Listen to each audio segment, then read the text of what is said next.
Good morning. It's a little hazy out there, but can you believe they're saying thunderstorms this afternoon? Of course, they said that yesterday, and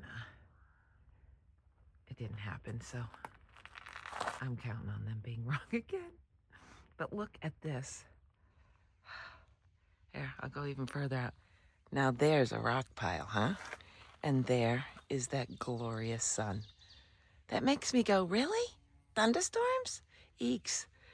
I don't know how high on the rock pile this trail's gonna take me, but just in case, I wanted you to see this.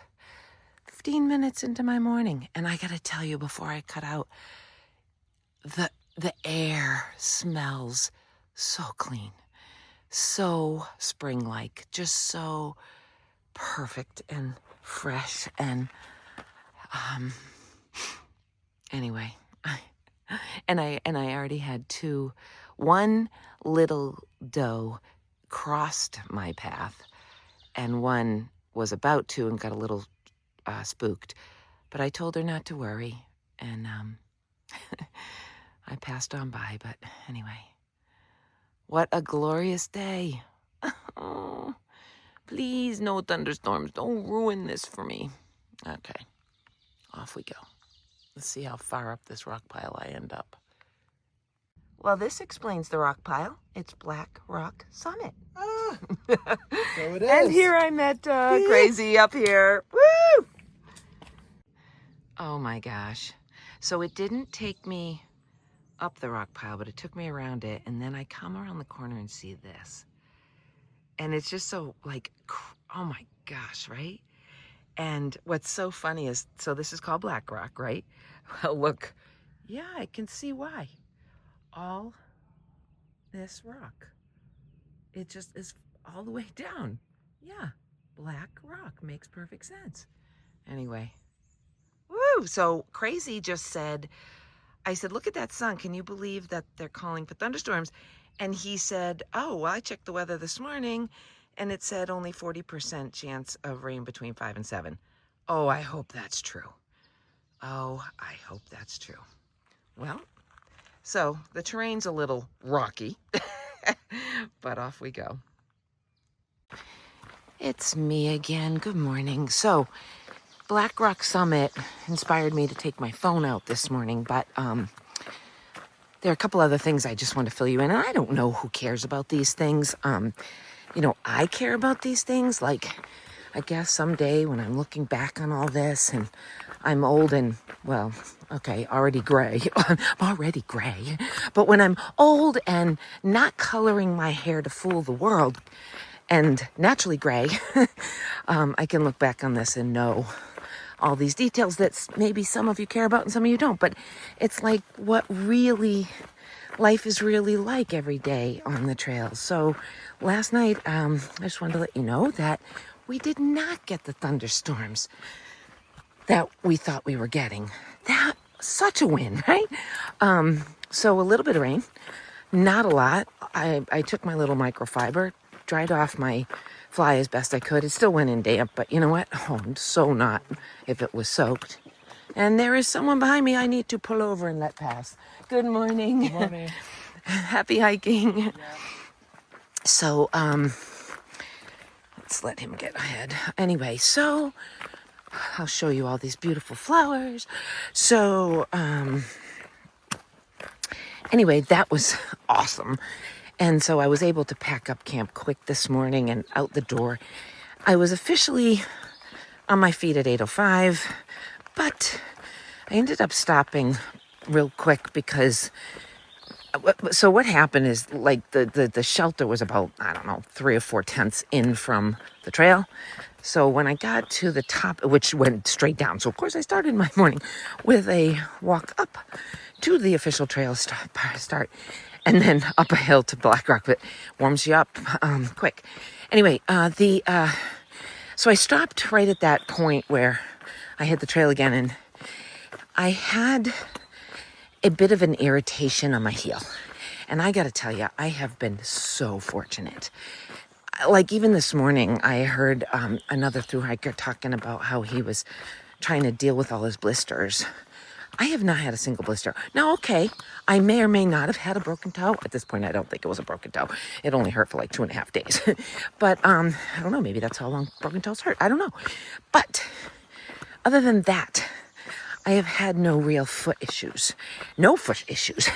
And that's huge because I do hear people, that can take people right off the trail. I've had people talk about infected blisters and that like took them home, right? They went home. Anyway, you know what? I've been very fortunate, but I did have a little irritation on the heel yesterday. But of course, I get to camp, kick off my shoes, put on my flip-flops, and I forgot all about it. But as soon as I started walking in, I'm like, oh, yep, it's there. So deal with it quickly. Don't wait for it to become a thing. Threw a little Luco tape on it, and guess what? It's fine. I think it was absolutely just agitated from the wet socks and wet shoes for 2 days. Okay. The flip-flops. Let's talk about that for a quick minute. Advice, and this is really just to people who are thinking of hiking, might not apply to, I don't know. I don't know where it would apply otherwise, but through hiking. I chose flip-flops over Crocs. I have these really lightweight Crocs from a company called Dogs, DAWGS. Very, very lightweight. I think they're like half the weight of the Crocs. But I have them, and I intended to bring them. That was going to be my camp shoe option. But I also bought the flip-flops from that company because I love them. I love, love, love them. I must have like 8 pairs. And they were 2 ounces less. So I said, I'll bring the flip-flops. That was a mistake. I would strongly suggest Crocs because on cold mornings and cold evenings, you can wear your socks. It's not as easy with the flip-flops. Yes, I push the toe in and do the thing. Of course I do. But it's just not as easy. So I would have much preferred the Crocs. And I may have already said this, but once the cooler weather comes again, as we head north, I will absolutely be swapping those out and taking on the extra couple ounces for that. But right now I'm hoping, the flip-flops are fine. But anyway, that's that. Options for today. Oh, we already talked about that last night. I'm not going to go into that in any great detail because it's still an unknown. My guess that I'm going to do the 13.5, and I'll tell you why. Because I want to take advantage of the wayside. Oh, look, so funny. What appears to be a beautiful campsite. Again, where's the water, right? The water is, as far as I can tell, an hour back, which means 2 miles for me. But that sign says no camping. Yep, in case you thought this would be a great campsite. Nope. Okay, yes, I want to take advantage of the wayside. And that will eat into time. And I got to tell you, it was really nice getting into camp and being just lazy day river. Everything was able to be slow because I got there at like 4:45. And now there's no rush for anything. Everything was just lazy day river. And I loved it. So I hope this doesn't make me lazy, like going forward, but at least here, when there's something like a wayside and a hot lunch that I can take advantage of and charge my devices, there's another thing. The rumor is I can charge devices. I'm going to do it. All right. I feel I'm babbling. I don't mean to babble. I hope I don't lose any of you because I just empty my brain into this video. But anyway, okay, off we go. Bye. So, thank you for tuning in to another episode of not Karen's, Trinity's Philosophy of the AT. Okay. PUDs. We talked about PUDs. Actually, briefly, I told you what a PUD was, or is. What is a PUD? A PUD is an acronym for pointless ups and downs. There are a lot of mountains. Oh, really? You think? Okay. There are a lot of mountains that we will climb that will take us from Georgia to Maine.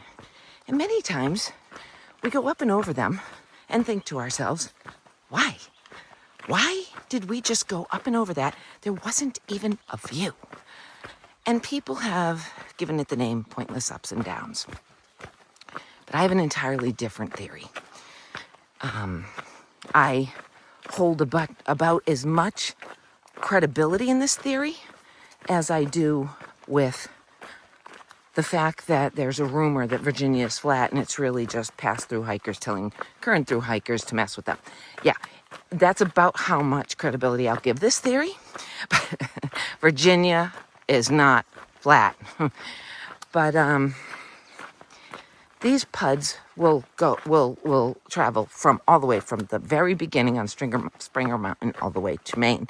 So this is not just a Virginia thing. I have read a lot of books on the AT, and so I feel like I believe I know what I'm talking about right now. Again, if you're really that interested, you might want to do your own research. But here's my theory. The AT was an idea like 100 years ago, okay? Somebody decided, wouldn't it be cool if we took all these existing trails throughout the country and connected them into one continuous trail? And when they did that, no one thought ever that somebody would actually hike it all. It was never the thought. It was just, hey, let's find a way to connect them. And so these trails were actually carved 200 and 300 years ago. You know, somebody bushwhacked through all this stuff. You know, trees and thickets and prickers and undergrowth. I mean, bushwhacked through all of this and probably said, oh, look at that mountain. I'd love to get to the top and see the view. And maybe 200 years ago, it did have a view. Because why would the person bother? Or maybe they just wanted to see if there was a view. I don't know. But somebody, several hundred years ago, 2, 3, whatever, decided to climb up it, create a footpath. People went up and down it, get away from city life. Can you imagine the stress of city life back then? Anyway, okay. Then somebody came along and said, let's connect them. So when AT hikers, through hikers say, why did they have to take us up and over this hill? Why couldn't they have just taken us around the mountain? Well, that would have required carving an entirely new path. That was never the plan, right? It was just to connect them, connect what already existed.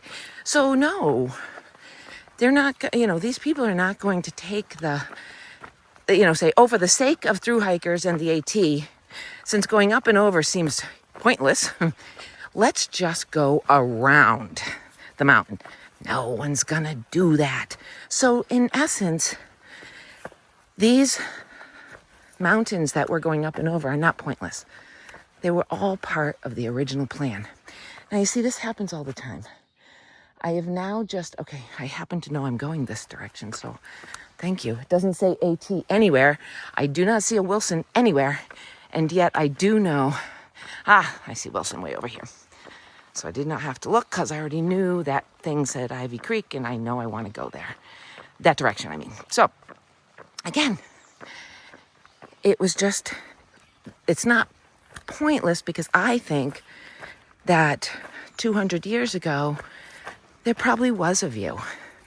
Maybe there was, the growth was not there. The trees had not grown.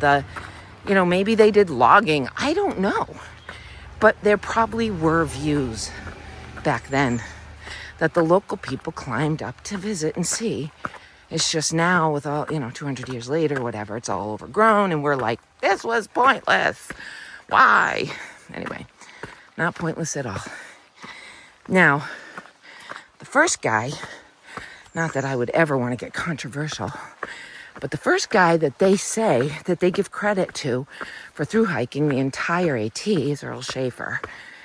The thing is, there was some reason to doubt. I read a book on it. Of course I did. There was some reason to question whether Earl Schaefer really did through hike every step of the AT. He was a veteran, came home from war, and wanted to clear his head of the war, and thought this would be a great way to do it. Now, I'm not here to call him a liar, but there was a book that said some of his photographic evidence and such did not line up, and so whether he really is the first to through hike has been called into question. The guy who was the second person to through hike the entire AT can document and validate every step. So he may be the first. And of course, get this, Earl Schaefer's name is famous. I don't even remember the name of the second guy, which is a shame because he may very well be the first guy. In this book, which I don't even remember the name of that either, the author, I'll see if I can find these things out for you. The author had met the nephew at trail days of the second guy.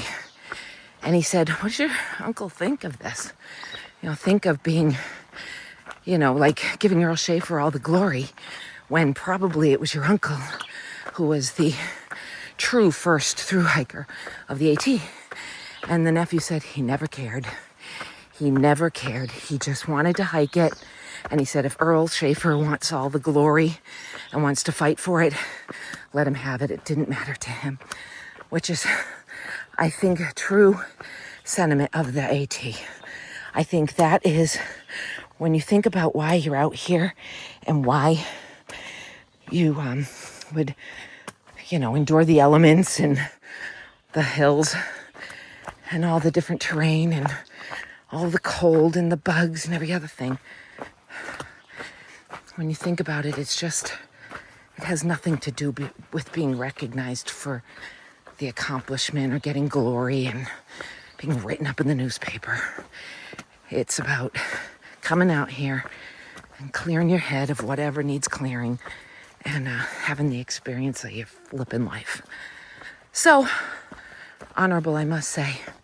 And I will get his name because it's humiliating for me that I don't know his name because he probably is the first true through hiker. This book makes a compelling argument, I will say that. Pretty sure it was an audiobook, so pretty sure I'll never be able to find it again, but we'll see. I tend to delete after I read. Okay, there's that. Join us again for another episode of Trinity's Philosophies of the AT. Bye.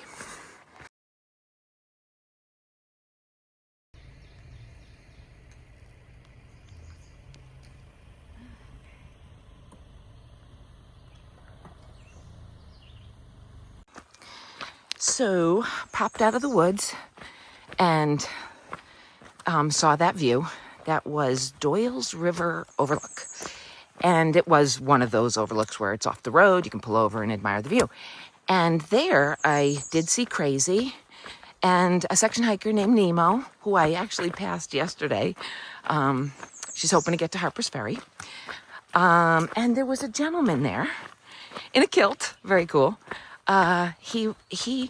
His name was Katz, that's what he goes by. And he said, hey, if you want me to take your trash, I'm happy to. And I was like, are you kidding me? Like, I know it sounds like such a small thing, but you are pack in and pack out. So whatever I bring into the woods, I have to take out of the woods. And every ounce matters, right? So just that. And I've gotten really smart, right? So, because I never know if I'm going to come across a trash barrel or whatever. So I've gotten real smart, and I take, I'll take a food bag, like something, in this case, it was granola, right? And the last time I bought granola, and I've decided I used that bag for my trash. And what was really great about it today is it's bright purple. It was like a purple. So I was able to say to him, hey, I didn't even have to take off my pack. I just turned around and I said, you see that mesh pocket in the back? If you open that up, there is a purple bag, and that's all trash. I have learned if you keep your trash bag in the back pocket, then it's 1,000 times easier to throw it away when you stumble on a trash barrel or a wicked nice guy named Katz offering to take your trash for you. I just wanted to say, Katz, if you happen to see this, major shout out. And I told him, I said, you know this because you're offering to take it. It's huge. It's not, you think it's a simple thing, but taking those ounces off my back, my new best friend. And yes, there will be a picture of him and I right afterward. So I just wanted to let you know that's so great. The people on the trail are truly, truly amazing. Love you all.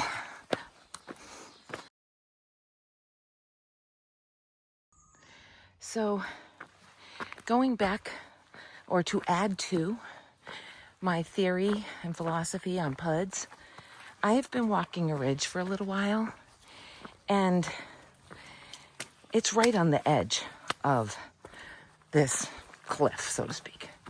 And honestly, I see beyond through these trees, I can see a gorgeous view.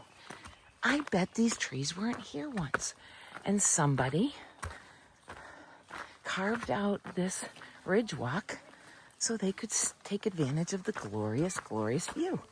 It's just 200 years later, we don't see anything. Oh, an opening. See, there it is. It's hiding. All right. I can't prove my theory, but I am pretty sure I'm right. Everybody get a flower. Anyway. Maybe. And see, more of the same. This is still that same ridge walk. I just know 200 years ago this growth wasn't here. And people came out here and they were able to walk and have the most glorious view. It's probably, have you ever been to Newport, the Newport mansions, and you can walk along the edge around the mansions and you see the ocean? That's probably what it's like, only you get to see the mountains. And I know I'm at the campground because I just saw a camper through the trees. So the map says I'm wicked close. So I'm not doing anything at the campground, so to speak, necessarily. My goal is the wayside, which is like 2 miles ahead. Might even be more because I want to take that different side trail. But all right, I have a feeling we're gonna pop out into the campground any moment now. It is yeah, I don't remember the name of it. But anyway, okay, enough. Okay, for those planning to through hike, I just wanted to point this out because I was all like, oh my gosh, how am I gonna know? How am I gonna know? But you see these here, it says Loft Mountain Campground, 0.3 that back, right? And I did pass that one. They have these with the little metal, engraving thing. And this, it didn't talk about the camp store, but up here is the camp store, and you can see the camp store, so that's how I knew it was the camp store. And I bought a Haagen-Dazs bar, and it's delicious. Now I'm going to keep walking, but I'm going to tell you why I'm pointing this out. Because far out, the map system says, oh, you can get to the camp site at this, mile marker. Or take one of the many trails. And I was like, how do I know what many trails? Are they marked? Is there signs? How am I going to know? Because the trail actually goes around the campground. It doesn't go like through it, right? So how am I going to know? How am I going to know?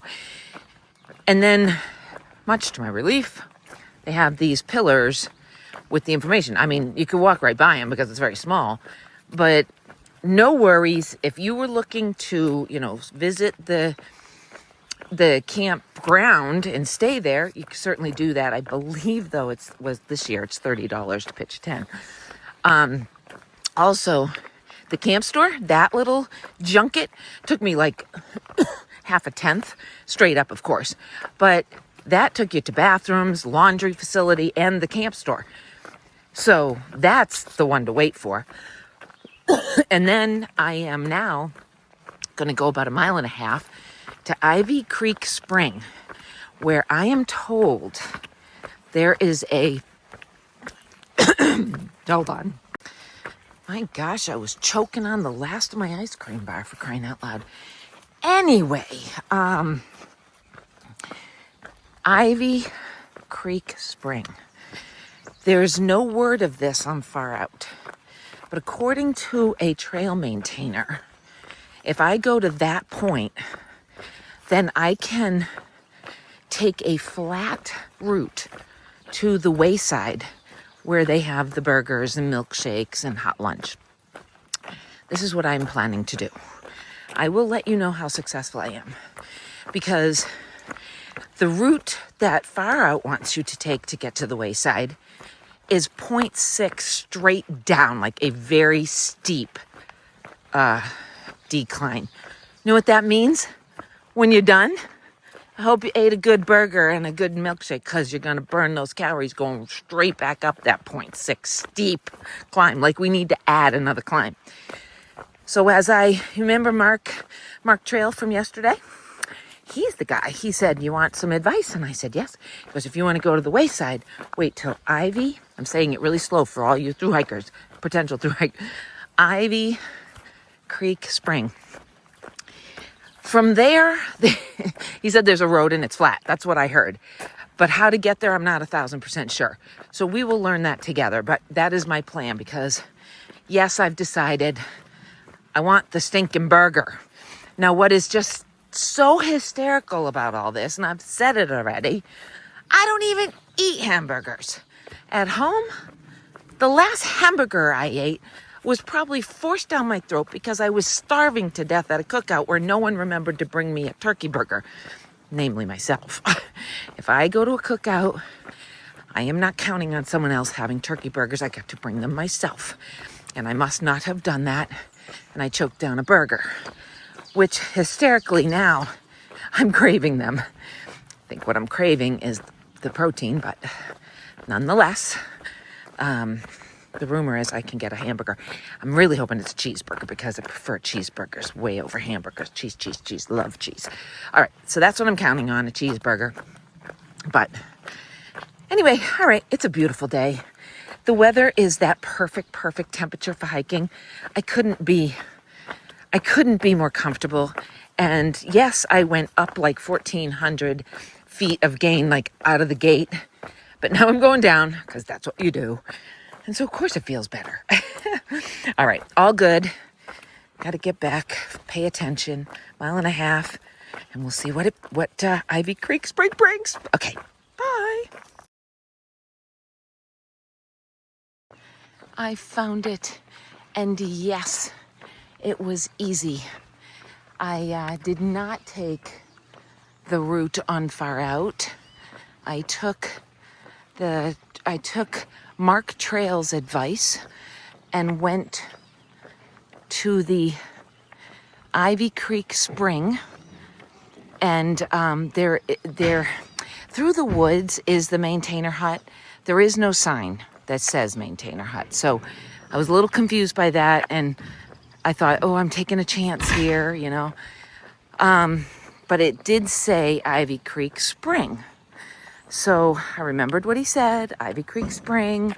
You're going to have to go down a little trail, and then you will literally just walk straight into a fire road, a very easy fire road. And yes, that fire road took me to a street crossing, which then told me to go. Actually, I didn't know.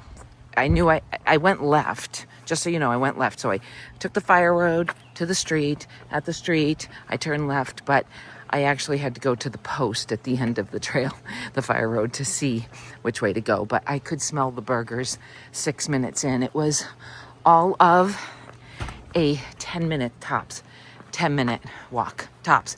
Now, it was a little more downhill here, so now going up, it might be a few more minutes going back, but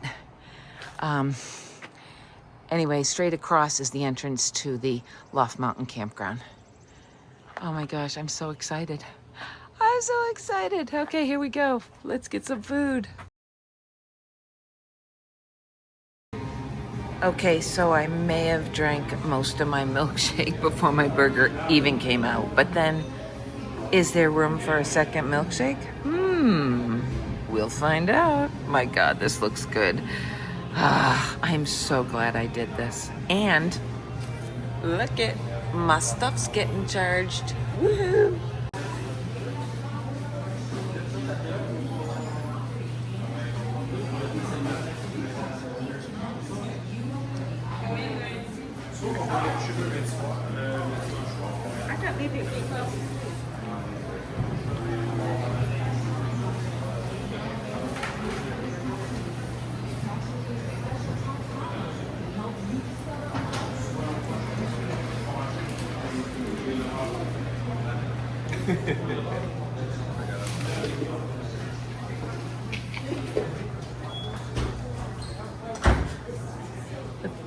The obligatory gift shop, of course.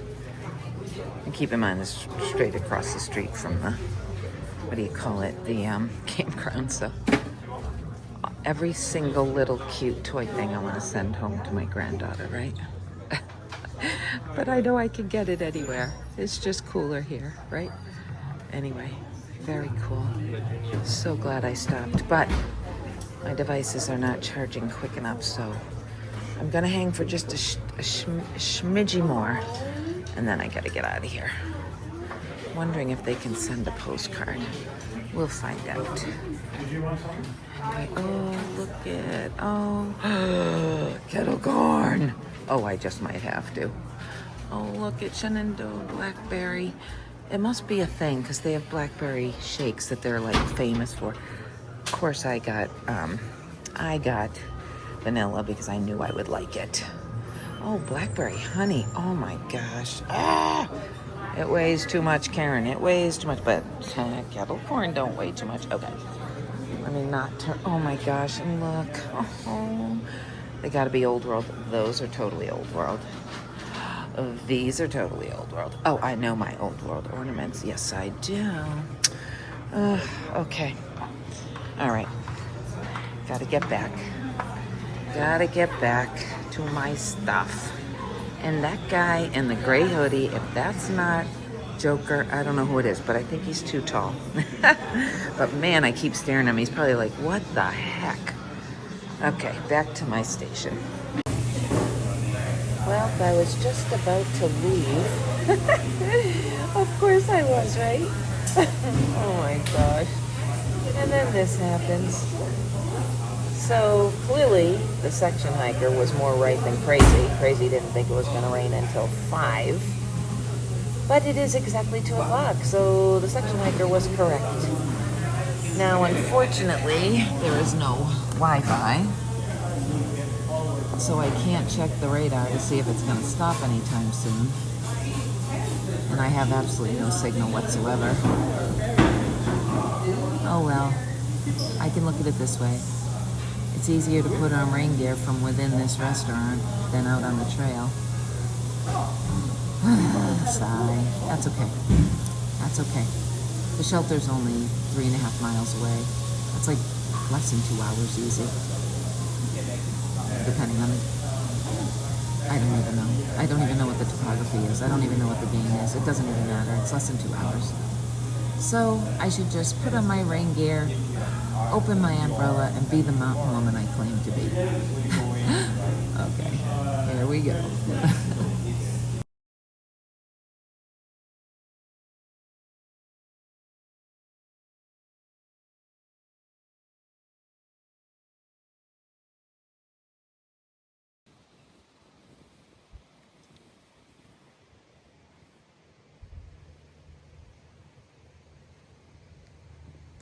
This is the Ivy Creek overlook.